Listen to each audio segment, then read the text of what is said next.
In this chapter of the Dalton Diaries, we face one roadside repair after another, just trying to get to our destination on time.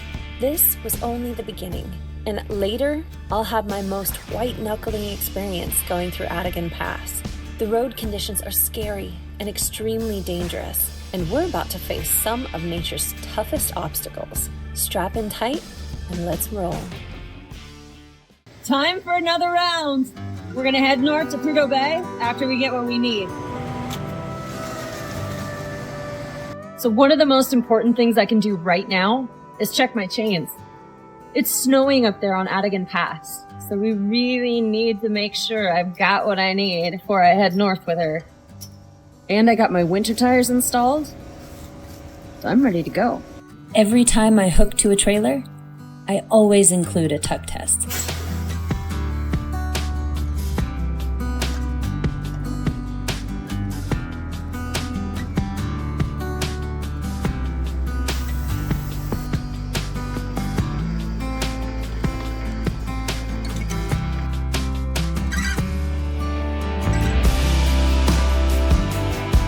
Pre-trip's looking good. Northbound, leaving Hilltop. 500 miles to go. Or 1,000 miles round trip.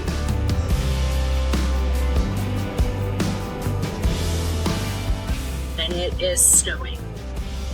You know, with these white flakes drumming, I'm reminded I never switched out my blinker fluid to winter liquid. That's right. And I gotta change out my summer air for winter air in my tires. After leaving Hilltop, we made it as far as Live and Good. However, when one of the trailers in our convoy started to leak air, we all pulled over to assess the situation and hopefully get it fixed. Out here, it's all about teamwork. When one of us has a problem, we all come together to help, and hopefully we can get this driver back on the road and northbound. You want me to kill the air?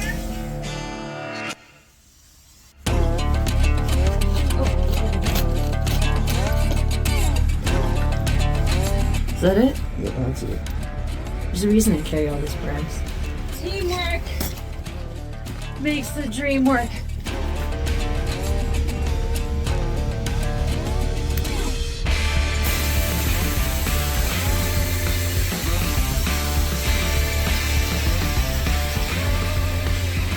I think he's good to go. Takes a little teamwork from everyone, you know? All right, northbound, Prudhoe Bay. It didn't take long, and once we hit the Dalton Highway, we came across another issue. Out here, it's not uncommon for problems to stack up.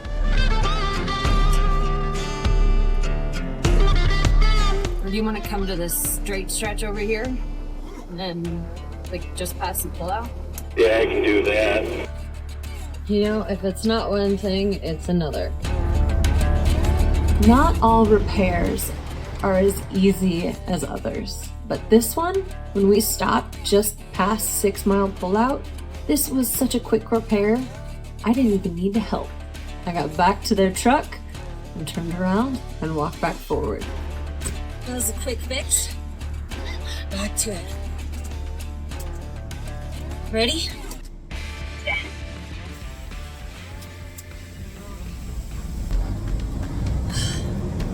Prudhoe, here we go.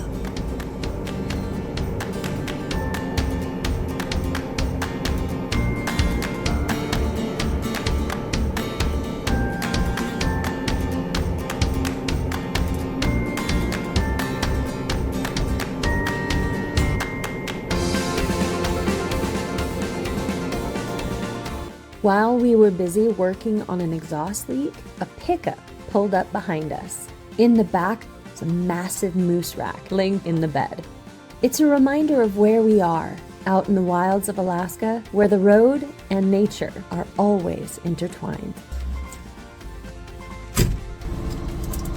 Third time's a charm, huh?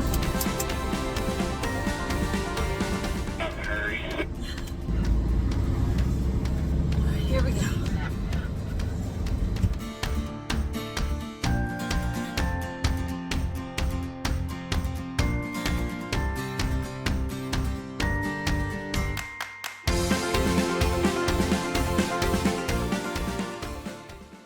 made a quick stop at the Arctic Circle. The weather was beautiful, clear skies and calm. It's hard to believe that up ahead, we were about to hit a snowstorm. But that's how it goes out here. Even with the road reports coming in, it's always a surprise when conditions can change so fast. We're gonna do another walk around over here. Gonna just double check everything. See how important it is? Just running with someone. We're always communicating, we're talking to each other. Channel 19 on the CB. Somebody up ahead will tell you who's coming back to you. And you really get a lot of good road reports. That's the way we do it up here. And it works for us. All right, north to Coldfoot.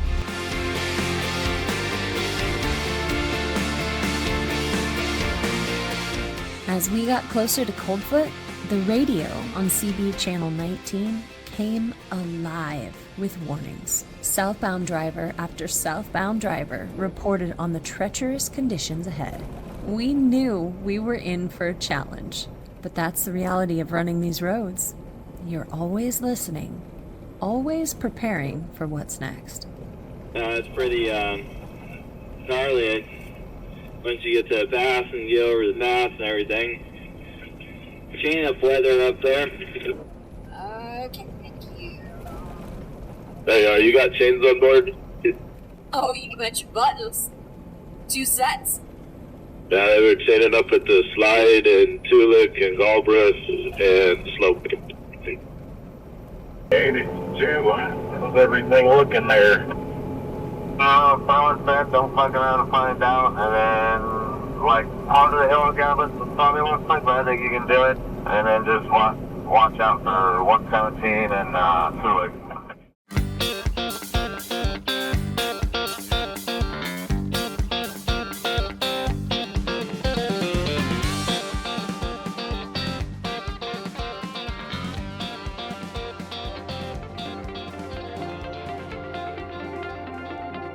This is Coldfoot, Alaska. Coldfoot is a waypoint between Fairbanks and Prudhoe Bay, but at times it's more than that. All these trucks are here because on this day, it's a safe haven. Getting all these reports of the road ahead, it sounds like it's going to be bad. A lot of people are staying behind. Fortunately for me, I know what's ahead, and I know that if I just make it to the shelf, I'll be able to do my split and make it up and back tomorrow.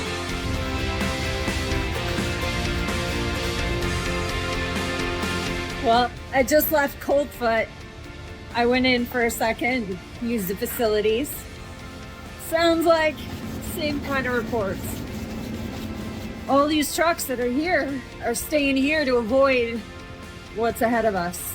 That being said, we could wait here, but we wouldn't have enough hours to make it all the way up and back out. So I think we're gonna try it, see how far up we can make it safely.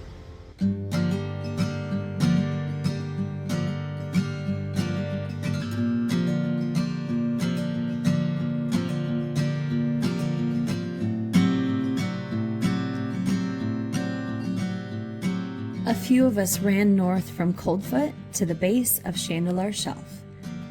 Being part of a team out here is more than just driving together.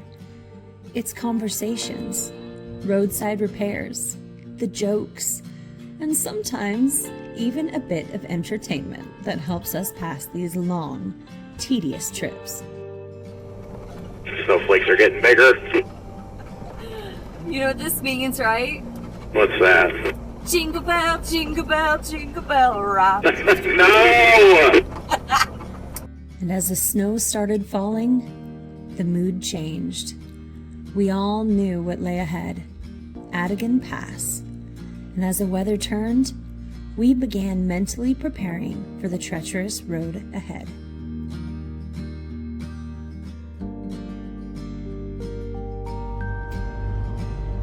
Stopped at the bottom of the shelf. It's time to throw a set or 2 chains. There's a lot of trucks spun out up there. 2 of them right now. So Better safe than sorry. Throw step. When in doubt, throw chains. Triple rail chains. It's always easier to back on them. At least I think so. The trick is to get your chains the same height on both sides. Okay. And here we are. Under a trailer. Again. When working on the haul road, throwing chains is essential at times. And unfortunately, you'll never know exactly when you're gonna need them, but there are quite a few indications. Between everyone telling me and the weather itself when I got there, I know for sure I'd rather be safe than sorry. I mean, throwing a set of chains takes me, 6 minutes? It's well worth the effort, especially when it comes to my safety. Okay, 2 sets of chains on my truck. I'm gonna turn my mirrors so I can see. Got this one. Yeah, and I'm gonna plow the way for these guys. Throw my lockers in, and here we go. Climbing the chandelier shelf demands every bit of focus and precaution. There are no guardrails right now to catch you, so the stakes are high. Before tackling this stretch, I took extra precautions by throwing 2 sets of chains. Out here, no task is too small when it comes to preventing a spin out, or worse, sliding backwards down an unprotected hill. Every step I took was to stay in control, because on these roads, you can't afford to take chances. At the top of the shelf, I made a quick stop and a pullout to check my chains, seeing if I could take out any links that might tighten them up a little bit. With Atigun Pass ahead, I want to make sure everything is secure as possible. We were blessed this day to catch a final road report on the Haul Road channel from a friend who had stopped at Chandelier Camp to rest, and he gave us the latest updates on the pass. It's moments like these where a quick heads up can make all the difference. Hi! You guys having a good day? Absolutely. Okay, so drifts at the bottom down here.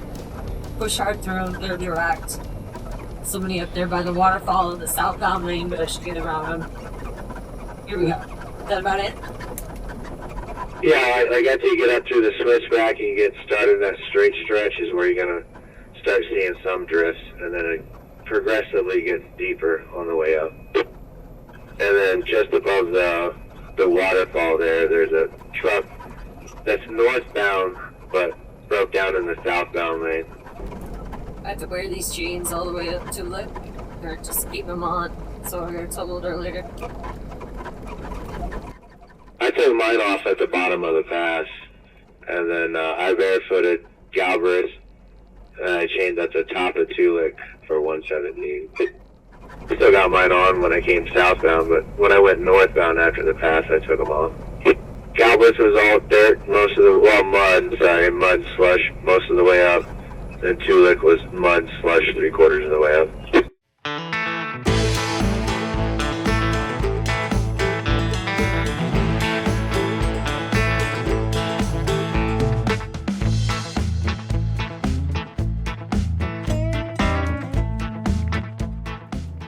Good, now we're starting to get into it up here. Great. Oh yeah, quite a bit of drifting. I'm keeping it right for the thunder.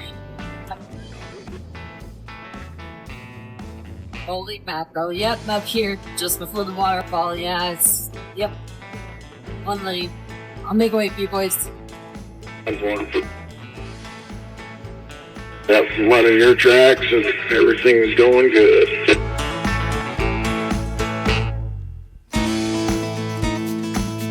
Between the truck and the guardrail, this was a tight squeeze. Okay, just got around that truck.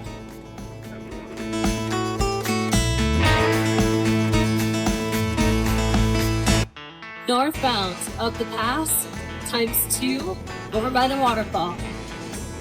Okay, there's southbound, do you have a copy? Yeah, go ahead. There's 2 of us climbed in here. Potentially a 3rd one behind us, oh please. Call out to us. Yeah, I didn't hear nobody calling, so I'm starting down. I'm stuck where I'm at. He drifts next to me, hope you guys can push through. Alright. We were told about a few trucks that were here on Atigun Pass. The one by the waterfall, northbound but in the southbound lane, passable, plenty of room to get around him. There's a truck on the other side. There's room to get around him as well. But this guy at the top, he got stuck recently. We were not informed of him. Fortunately, 2 sets of chains helps you get through, especially in these tight areas. You might be stopped here. You're stopped or he is? He is, but I don't know if I can get by. Give me a second. Right. Fuck. If I hadn't have thrown 2 sets of chains, there's a good chance I might not have gotten by him. Even with chains on, it's never a healthy thing to stop on a hill if you can help it. So I'm plow through. If I were to stop, potentially everyone behind me would have to stop as well. And that can lead to a dangerous situation. Sam, there's a truck up at the top. It's gonna be a tight fit, but I'm plowed through it. I'm waiting over here, Austin. Make sure you get through that. Copy. You on top? Yeah, I made it on top. Alright. Is there room to get by him? I mean, I made room-ish. Okay. Give her a whirl here. Alright, I'm just gonna wait. Before I drop down, I'm gonna wait for you. Alright, I made it. Thank you for the road. Should we pull him out backwards? Because that's really tight. I got no way to help him. We might have a chain. But yeah, couple hours, couple more drift, a little bit more drift. People aren't gonna be able to get by. These southbound are at the top of the pass. You got a copy? You want us to help you? Do you have a chain or something we can hook to you and kind of pull you back? Yeah, that'd be great. I don't have a chain in this truck. Roger that. Okay, I'm sorry, yeah. Hauling takers, we don't have one either. I'm sorry. Oh, good, I appreciate it.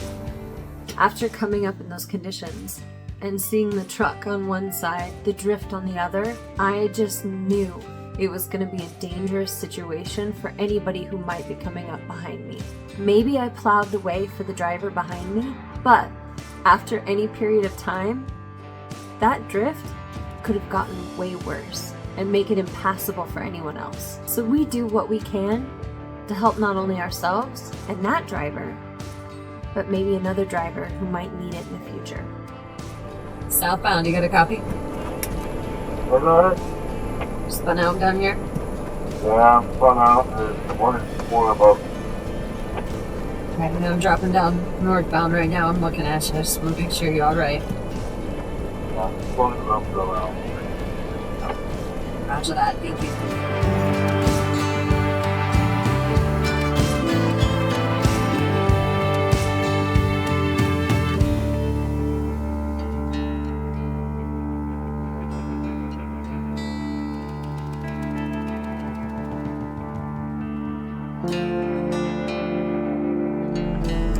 It was a whole heck of a lot of fun. Glad I threw 2 sets. Time to take them off.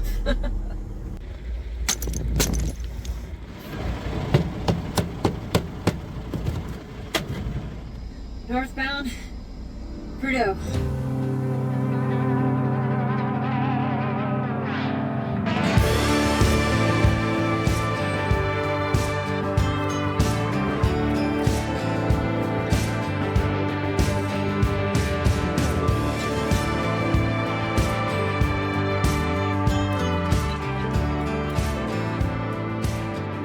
After the white-knuckling experience over Atigun Pass, the drive smoothed out.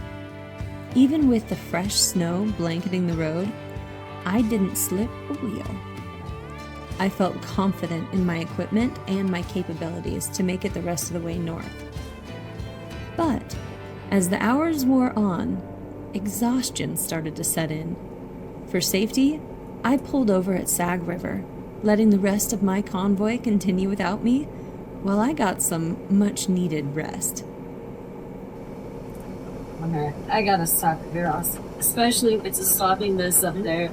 I would rather tackle that than daylight. Yeah. Agree. Have a good night. Wow. Yeah, you too. Get some sleep. It's been one heck of a trip. I lost everyone that I was running with because I can't push forward past 2 o'clock in the morning. That's not my thing. I'm definitely not a night runner. But, I mean, all these roadside repairs, pushing through the pass. I'm glad I threw 2 sets for that. Holy mackerel. And I really lucked out. Galbraith was in good shape. Tulik was in good shape. 117 was in good shape. And I have good equipment right now. What more could you ask for, right? Other than maybe some sleep. Yeah. I'll see you guys in the morning.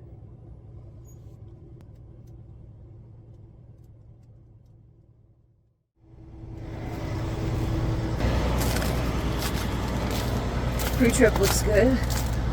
And, yeah. We're almost there. We're almost there.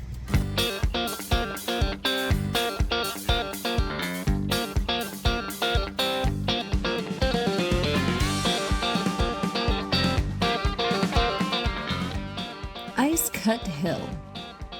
It has a history that speaks to the incredible challenges drivers faced when the haul road was first built. Back then, it was much steeper than today, and the equipment wasn't nearly as powerful or efficient. A dozer used to wait at the base, ready to hook up and pull trucks to the top. It's a reminder that while we have our share of challenges today, those early drivers dealt with something on a whole different level. I've gotten offloaded.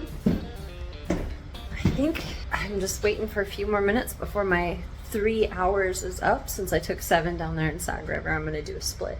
Once my 3 hours is up, I'm gonna head south, see what the pass looks like when I get there. Hopefully it's in better shape. We'll see. Especially now, I don't have a lot of driver weight because I'm empty. It's kind of like the icky part of the year, because it wants to be cold and snow and freeze, but then everything thaws during the day and it's kind of mushy and muddy and mucky, and I mean everything is just dirty. Eventually it's gonna freeze though, and it's not gonna change for like 6 to 7 months. We're gonna have winter. It's right around the corner. All right, onward to Fairbanks.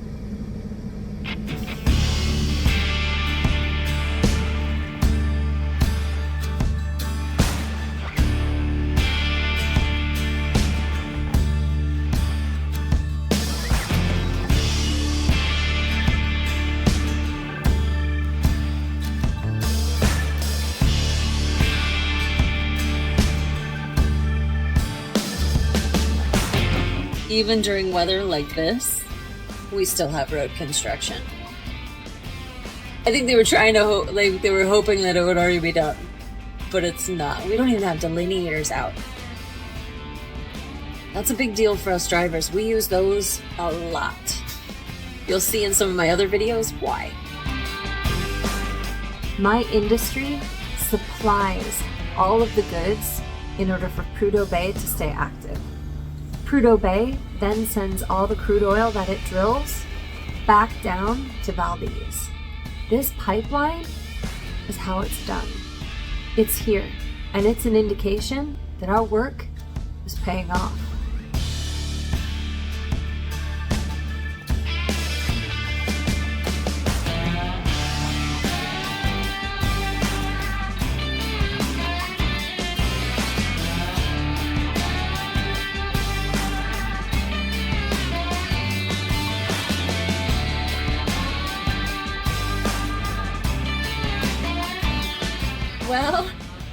I'm stopped here at Atigun Camp. I'm just gonna throw a set because I'd rather not have issues on the pass. Not like last night. Oh my word. When temperatures like this drop, I grab my insulated gloves. These help keep my hands just that much warmer, especially in all this mud.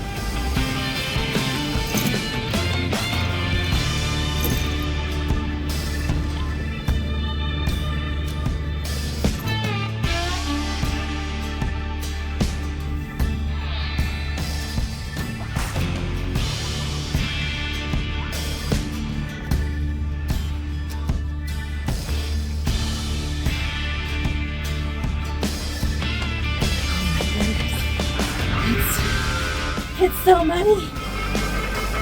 When I was 17 years old, I became a commercial fisherman in Southeast Alaska.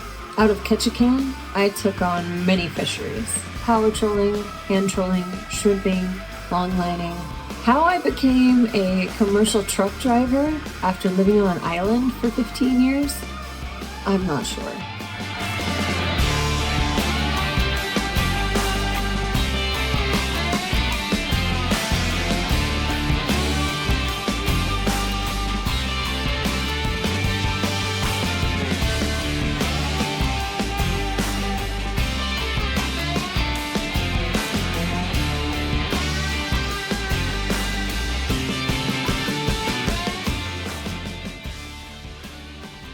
Gotta stop with your links up, because if they're on the ground, you can't take the chains off. Here we go. Let me know in the comment section if you'd like to see something specific about what it is that I do out here. Throwing chains, some of the gear that I carry. Leave it down in the comment section below. Do you remember when I got hit by that mud? I'm gonna wipe my lights also. This is where I work. There are worse places, right?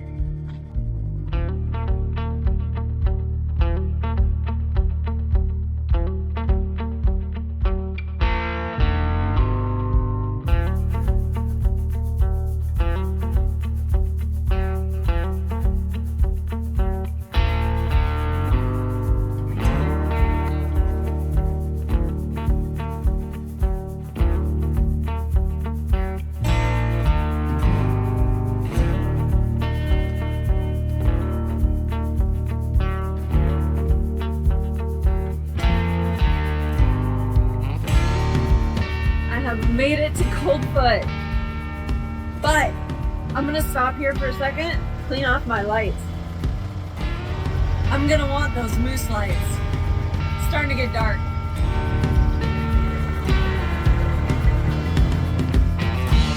This really isn't working in my favor.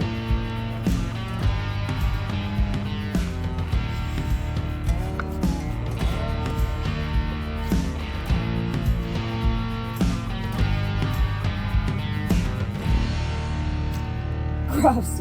When in doubt, paper towels.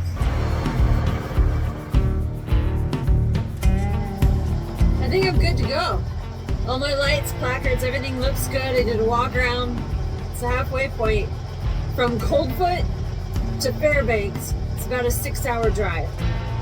So this is a really good spot to do a pre-trip. Just check everything out, you know? I'm feeling good. I'm feeling confident.